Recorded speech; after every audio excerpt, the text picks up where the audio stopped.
Урындагы башлангыстарды яклау программаһы авыл yerinde бик әһәмиятле эшләр башкарырга мөмкинлек бирә.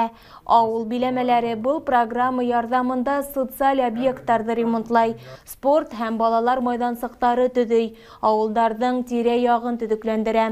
Кем Худайбердин авылы 2022 елда урындагы инициативаларда яклау проектында катнашырга риза, шулар кулдарын күтәрә.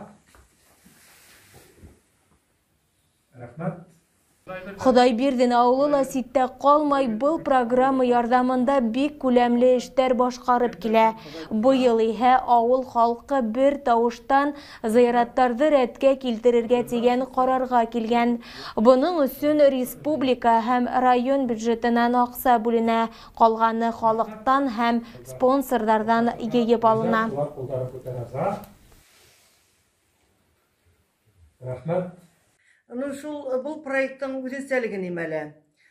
Бұл проект республика хөкүмәте, район хакимияте, спонсорлар ярдәмендә башкарыла. Шул ук вакытта халык та үзенең өлешен аксалата индерергә тиеш. Менә шуның белән бұл проект үзенчәлекле. Әлеге вакытта без әүзем генә эш алып барабыз бұл юнәлештә.